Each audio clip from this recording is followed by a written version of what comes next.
Hi, folks. It's Thursday, April 25th. Tonight is going to be the seventh night of Pesach. It's a festival. Tomorrow night will be the final day of Pesach in the diaspora. Saturday night at 8:40 p.m. The week of Pesach ends, so already by 9 o'clock you can have your bread and your pizza and everything else. And it's time that we share some ideas about this incredibly important holiday, which is definitive for the identity and spiritual destiny, past, present, and future, of the Jewish people. And of course, it begins with the Seder night. You see, we have the 7-day period in the diaspora, 8-day period, which is called the time of our liberation. And it is the celebration of the redemption, the very first redemption from our very first exile, which was in Egypt. And it's divided into 2 stages. There's the first days of Pesach and the second days of Pesach. And indeed, the first days of Pesach, we focus on the very first exile and redemption therefrom. And as we get to the end of Pesach, the 7th and 8th day, on the contrary, we focus towards the future, this present exile, what we are supposed to be doing in it, and our final redemption, which will be coming imminently with the arrival of Mashiach, of the Messiah, which we believe every single day. Ani ma'amin b'chol yom. I believe every day that he will come, even if he delays. And so what is it really all about? So, every year I find some new kind of motif which captures my imagination, becomes kind of a leitmotif. And this year it's really about the idea that the Seder and the telling of the Exodus is not a mere retelling, but it is in fact a reliving. The essence of the Seder night, which is about primarily talking and telling the story of our first redemption, is encapsulated in that very, very important paragraph where it says in Hebrew, "B'chol dor v'dor, chayav adam lirot es atzmo kiluhu yatzeh miMitzrayim." In every generation, each one is obligated to see himself as if he or herself went out of Egypt himself. We are talking about a reliving of this experience every single year, which happens on the 15th day of Nisan, the night before. And it gets very specific because although one might think, as the Haggadah points out, that we can say it even as the month of Nisan commences, but since it says Ba'avur zeh, because of this, and this referring to the matzah and the maror, and hence we know that the essential retelling, and indeed, as we now say, reliving, of the Exodus is happening on the very night of the 15th, the night when we also are obligated by the Torah to eat the matzah, the unleavened bread, and the bitter herbs, the maror. And of course, that is the anniversary of the true redemption, the 15th night of Nisan. So now we have the original event, which happened a couple of thousand years ago when we went out of Egypt. And then we have each year how that is relived. And we know that it's meant to be personal, because in one of the answers to the sons, strangely it is to the wicked son, because he says, "What is this all to you?" excluding himself. So we say, this is because of what God did for me. Now, in the context of the reply to the son, we say for me and not to him, because he excludes himself. But in essence, we don't say this is what God did for my forefathers, for what God did for me. This is something that's happening to me here and now. Ba'avur zeh. And because of this, so we show him that what is this service? It's eating the matzahs. It is eating the bitter herbs. And that is all about the telling of the story of Egypt and indeed reliving it. But we know that in addition to this telling of the Exodus, which happens once a year, we have a commandment in the Torah to remember the going out of Egypt every single day. And if you recall the statement of Rabbi Elazar ben Azariah, who said that even though he's like a 70-year-old man, he had not yet succeeded in demonstrating that not only in the daytime, but in the nighttime as well, one should talk about the Exodus. So you see, the Exodus is not merely a historical event. It is something fundamental in our spiritual identity. He says, so Ben Zoma, his colleague, interpreted the verse, and you should remember this, the going out of Egypt, all the days of your life, kol yemei chayecha, and every word is exact in the Torah. The Talmudists, the sages, knew what extra words were implying. They had traditions pertaining to that, and so the days of your life, that is saying that and remembering about the Exodus every day, all the days of your life refers to even speaking about it at nighttime. And hence, when we say the Shema, we have the third paragraph which says, I am the Lord your God who took you out of the land of Egypt. That is remembrance of the Exodus. We say that in the daytime and at the nighttime because of Ben Zoma's interpretation that the remembrance of the Exodus should be in daytime and nighttime. And yet another opinion is brought there that the inclusion of the word kol, all the days of your life, is to say that even when Mashiach comes, so even when we are redeemed from this contemporary exile, which in many ways is far worse, longer, more difficult, more persecutions, and yet when we are redeemed from this exile, not only will, of course, we'll be overjoyed at both the physical salvation and, of course, primarily, as Maimonides writes, the spiritual revelation experience of experiencing godly revelation firsthand, because all the world will be filled with the knowledge of God, just in the words of Isaiah, as the water fills the sea. And nonetheless, we will still remember the first exile and the first redemption as well. We need to understand this, because seemingly the joy and intensity of the final redemption with the coming of the Messiah will overshadow the significance of the previous, of the exile of Egypt and the exodus from Egypt. So let's now go in stages. We have the original event of the Exodus. We have its anniversary each year on the Pesach night, and then we have kind of a manifestation of that in a kind of a smaller form, microcosmic form, each and every single day. Now, if the Exodus that we originally went out of, and indeed the yearly speaking about that, which indeed is a reliving of that, a re-experiencing of it, is supposed to be a first-hand experience, so it follows that the daily Exodus is also meant to be something which is personal and relevant to each and every individual, and it has to be in the context of what the concept of Egypt means for that person, Mitzrayim in Hebrew, and also relate literally to the true concept of Mitzrayim, the original Egypt, the place of our servitude from which we were emancipated by God on the holiday of Pesach. Now, this point is brought out very interestingly in the book of Tanya by Shneur Zalman of Liadi, who quotes the words of the Haggadist that in every generation and generation we are required to see ourselves as if we ourselves went out of Egypt. But he adds the words each generation and every single day. Because this idea of going out of limitations is at the heart of our mission and service to God.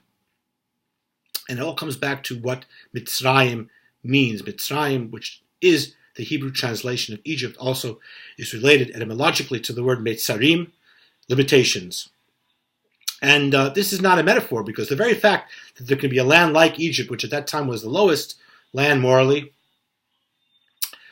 truly represented limitations and concealment of God's presence, is only because God brought into existence this idea of limiting his presence. As we say in the song Adon Olam, before the world was created, there was only God. There's still only God. But now there is the appearance, at the very least, of a separate entity. Then that didn't exist at all. How could there be a world which appears to be autonomous and separate from God? So it says in Kabbalah, God needed to make a tzimtzum. He needed to, in a sense, contract the manifestation of his presence, of his infinite presence, in order to leave room for something which would appear to be finite. And this very first radical step is really the very first mitzvah, the very first boundary. It brought it onto itself a variety of other boundaries, the creation of worlds, spiritual, very good worlds, but limited. But eventually the idea that there could be a limit and a concealment of God's presence, when filtered down to the very lowest level, means there can also be evil, or at least there's free choice. In evil, the concept in Judaism, and as explained in Kabbalah, klipa, which means a shell, is actually the concealment of good. Evil does not have an intrinsic existence, but sadly, there is this idea that there are things that are going on that, as on the appearance of it, are not in conformance with God's will. And one of these things was the land of Egypt, enslaved Jews, eventually we were freed from that. And so the individual microcosmic aspect, individual aspect of going out of limitations is the same way. Now there's a fascinating verse in Ecclesiastes, which is in Hebrew called Koheles, where it says, Olam natan belibam. He placed the world in their hearts. This creates a cosmic relationship between each individual and the whole world. We have this kind of control room. So we have external barriers, all kinds of obstacles to the proper service and respect and acknowledgement of God's existence and fulfillment of His will. At the same time, we have internal barriers. And what God has done is He has said, if we succeed in transcending and overcoming our personal obstacles, so then the external ones also disappear. What are the internal obstacles? There are three kinds of internal obstacles. And by the way, the ideas I'm sharing with are from a discourse that the Rebbe of Lubavitch said in 1974, called Behold Over There in Every Generation, evoking this saying of the Haggadah. And there he talks about three kinds of internal obstacles, that if the person is able to overcome them, so then he reaches a level where he has a completely different perspective on the external obstacles and barriers. In a sense, they no longer become barriers for him. He is elevated, and he sees them from a different perspective. But this only happens if he can overcome his internal barriers. These are the Meitzarim. This is the individual having his personal exodus from his own personal Egypt. And these have three kinds. First of all, there's societal peer pressure. The very beginning of Shulchan Aruch, the Code of Jewish Law, tells us everything a Jew needs to do. What does it begin with? Do not be impressed or intimidated by the scoffers. Any kind of moral life, religious life, certainly when there's rituals involved. Actually, what are you doing that for? Why this? Why kosher? Why Shabbat? Who cares about that? Everything's relative. This is very, very difficult because person by nature is a social creature. He is indeed influenced and indeed intimidated by what others say. And therefore, the very beginning of Shulchan Aruch tells us, if you want to be a good Jew and you want to be a proper moral person, your first lesson is not to be intimidated.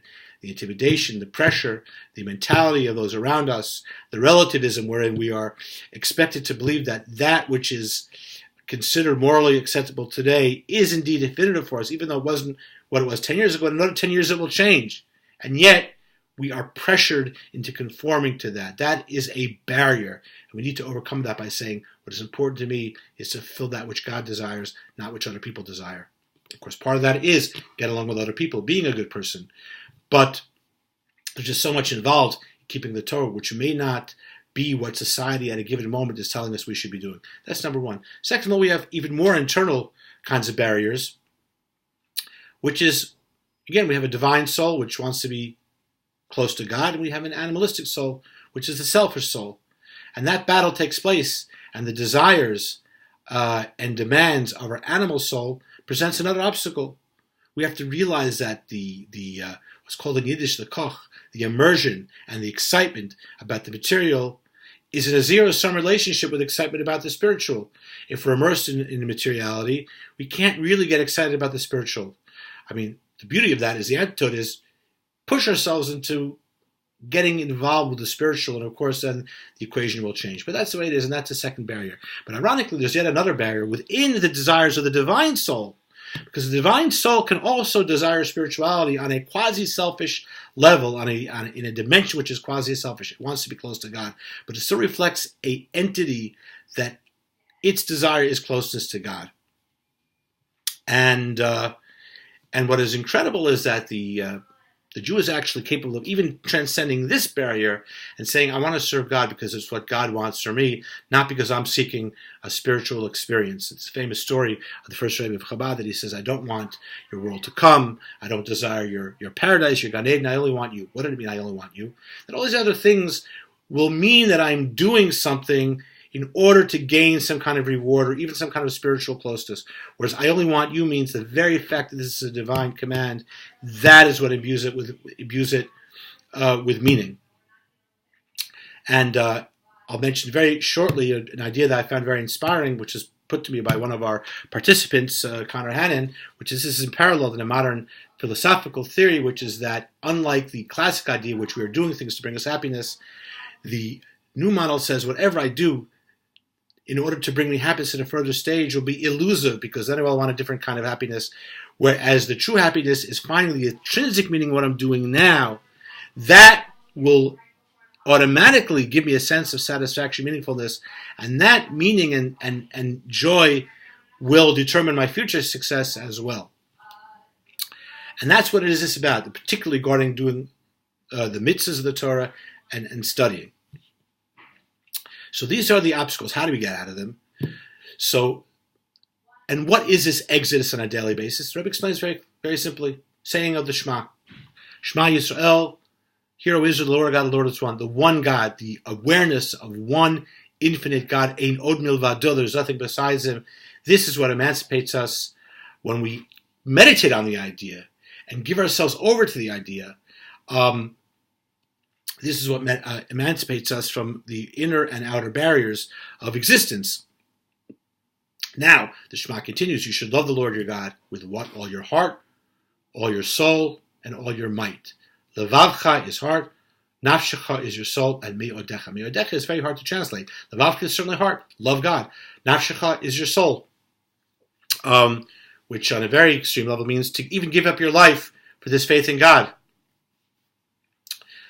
What is me'odecha? So it's explained in the Talmud. It might mean property. There it seems to be the order. If I'm willing to give up my life, would I not give up my property also? Rashi explains, the Talmud says not all people are like that. But actually, it is connected to a word midah, which means measure. Whatever measure is measured out to you in life, you should continue to love God. This is a love of God that goes beyond ration, I mean, whether it's good and in bad, and so on. And so this is me'odecha. But me'odecha also means ma'od, in Hebrew means very. It's the extreme, it's the essence of the person. And that is why the word ma'od, which has 3 letters, mem, aleph, daled, is transposed, this very same letters, as Adam, person. So we say serve God with your heart, with your soul, and with your ma'od, with all your might, as it says in English. What you're saying is with all of your person. It is not your heart, it is not your soul, it is you. You're putting your Adam, your entire being into it. And that is the true serving of God. And hence, when we have these difficulties, we overcome them. And hence, we annul through an act of will things that would seem to be an impediment. I don't feel like it. I'm lazy. My wife doesn't want me to do it. People think it's strange. Whatever it's going to be. But I do it anyway. All of a sudden, we're freed from that barrier. And that causes freedom from other kinds of barriers in life. Example is giving charity. I want to give $10. I say, I'm going to push myself. That cause requires $30. That hurts her, 30 euro. But it says God also responds in kind, providing us with further livelihood and success to continue to be able to do good things. So too in studying Torah, the amount of time that we have, trying to pray each day, all these things, they seem uncomfortable. We don't really have time for it. If we push ourselves, we will find that we are liberated from something that we did not realize. And now, this brings us to the other opinion. What does it mean that we'll remember the exodus from Egypt even when Mashiach comes? When Mashiach comes, that's the second stage. It says, Niglik Vedavaya, that the glory of God will be revealed everywhere. And all the flesh, even the flesh will say, Pi Hashem Diber. It is the mouth of God that spoke. Why do we say that? Of course it's the mouth of God. Who else spoke? No, it means that every single object that we look at, physical objects, we will say, it is not a tree, this is not a flower, this is not a chair.